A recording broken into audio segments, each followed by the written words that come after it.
న్యాయమైన డిమాండ్లు పరిష్కరించాలని విజయవాడలో నిరసన తెలుపుతున్న అంగన్వాడీలను పోలీసులు అరెస్టు చేయడాన్ని కావలి సీఐటియు ఖండించారు. మంగళవారం కావలి పట్టణంలోని అంబేద్కర్ విగ్రహం వద్ద సీఐటియు ఆధ్వర్యంలో నిరసన కార్యక్రమం చేపట్టారు. ప్రభుత్వానికి వ్యతిరేకంగా నినాదాలు చేశారు. సీఐటియు పట్టణ కార్యదర్శి పెంచలయ్య మాట్లాడుతూ, విజయవాడలో అంగన్వాడీ సోమవారం శాంతియుతంగా ధర్నా నిర్వహిస్తున్న శిబిరాన్ని కూల్చివేసి అక్రమ అరెస్టులు చేయడం దారుణమన్నారు. గత ఉమ్మడి రాష్ట్రంలో ముఖ్యమంత్రిగా ఉన్న చంద్రబాబు నాయుడు ఇలాంటి చర్యలు చేపట్టడం వలన అధికారాన్ని కోల్పోయారని గుర్తు చేశారు.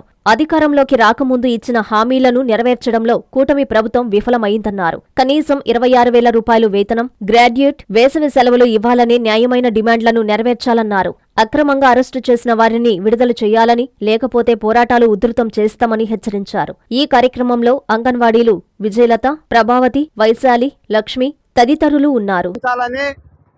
కనీస వేతనం 26,000 ఇవ్వాలని, గ్రాడ్యుటీ అమలు చేయాలని, వేసవి సెలవులు ఇవ్వాలని, న్యాయమైనటువంటి డిమాండ్ల పరిష్కారం కొరకు సుమారు వారం రోజుల నుంచి దశల వారీ ఆందోళన అంగన్వాడీ వర్కర్లు చేస్తూ ఉన్నారు. సిఐటి ఆధ్వర్యంలో ఈ నెల 2వ తేదీన ధర్నా చెక్అవుట్ దగ్గర విజయవాడలో ధర్నా కార్యక్రమాన్ని నిర్వహిస్తూ ఉన్నారు.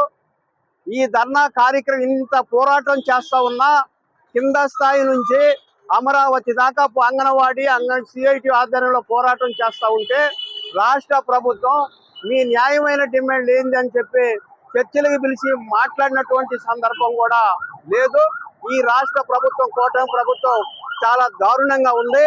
పరిష్కరించకపోగా న్యాయంగా శాంతియుతంగా పోరాటం చేస్తున్నటువంటి అంగన్వాడీల శిబిరాన్ని రాత్రి అన్ఎక్స్పెక్టెడ్ గా 4 గంటలప్పుడు శిబిరాన్ని కూల్చివేసి మహిళలని కూడా చూడకుండా రాష్ట్ర ప్రభుత్వం పోలీసుల ద్వారా అక్రమంగా అరెస్టులు చేసి సమాచారం కూడా లేకుండా ఎక్కడెక్కడో స్టేషన్లకు తరలించడం, దీన్ని తీవ్రంగా సిఐటిగా ఖండిస్తా ఉన్నాం.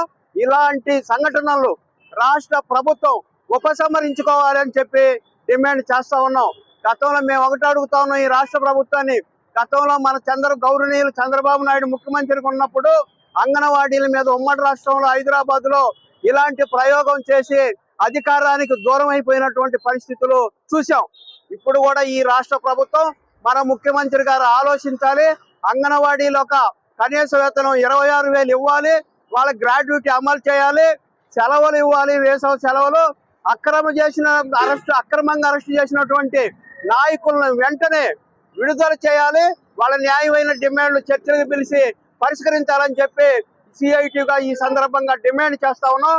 అలా కానీ పరిష్కరించకుండా ఇంకా మహిళలని చూడకుండా మేము ఒకటి అడుగుతా ఉన్నాం ఈ సందర్భంగా సిఐటిగా. మన ముఖ్యమంత్రి గారు, ప్రస్తుతం ఉన్న ముఖ్యమంత్రి గారు మరి గతంలో ఎన్నికలప్పుడు ఏం హామీ ఇచ్చాడు అంగన్వాడీ వర్కర్లకి? నేను అధికారంలోకి వస్తే నేనున్నాను, మీ సమస్యలు పరిష్కరించే బాధ్యత నాది, నేను న్యాయం చేస్తానని చెప్పి అధికారంలోకి వచ్చిన తర్వాత 2 సంవత్సరాలుగా న్యాయంగా అడుగుతా ఉంటే, న్యాయబద్ధతలో అడుగుతా ఉంటే అంగన్వాడీ యూనియన్లు పరిష్కరించకుండా ఇలాంటి దారుణమైనటువంటి సంఘటనలు చేసి అంగన్వాడీ వర్కర్లను భయభ్రాంతులకు గురి చేయటం ఇది చాలా అన్యాయమైనటువంటి విషయం. ఇలాంటి సంఘటనలు ఇప్పటికైనా ఉపసంహరించుకొని న్యాయమైనటువంటి డిమాండ్లను వెంటనే పరిష్కరించాలి. అక్రమంగా అరెస్టు చేసినటువంటి అంగన్వాడీ వర్కర్లను, నాయకులను, సిఐటి నాయకులను వెంటనే విడుదల చేయాలని ఈ సందర్భంగా సిఐటిగా డిమాండ్ చేస్తా ఉన్నారు. కాంచీపురం పెరుమాళ్ సిల్క్స్ మీ పెళ్లికి మా శుభ కానుక. పెళ్లి పవిత్రమైన శుభ సందర్భం. ఆ రోజున ప్రతి అంగి, ప్రతి చీర మీ కలల మాదిరిగానే ప్రత్యేకంగా చూడాలి. కంచి పట్టు చీరలు ఒక్కో నూలు పోగుతో అద్భుతమైన సంప్రదాయాన్ని, రాజసాన్ని నేసిన నెమలి రెక్కల వంటి అందమైన చీరలు. ఖచ్చితమైన కంచి శైలి కోసం కంచి వెళ్లాల్సిన పని లేదు. మీరు కోరుకునే అసలైన అపురూపమైన కంచి చీరలు ఇప్పుడు కాంచీపురం పెరుమాళ్ సిల్క్స్ లో 1+1 మగ్గం ఫోల్డ్ పట్టు శారీస్ 900, 1+1 సాఫ్ట్ సిల్క్ పట్టు శారీస్ 2500, 1+1 సాముద్రిక పట్టు శారీస్ 3500, 3 కంచి పట్టు శారీస్ 4500, 3 సిల్వర్ జరీ పట్టు శారీస్ 5000, 1+1 డిజైనర్ మగ్గం బ్లౌజ్ వర్క్ పట్టు sarees 6000, partywear dresses, crop tops, 3 pieces dresses మరియు డ్రెస్ మెటీరియల్ పై అప్ టు 30% వరకు స్పెషల్ డిస్కౌంట్. మీ జీవితంలో జరిగే మధురమైన పెళ్లికి అసలైన కంచి సంప్రదాయం మీ సొంతం చేసుకోండి. Kanchipuram Perumal silks women men kids Annamayya circle Nellore.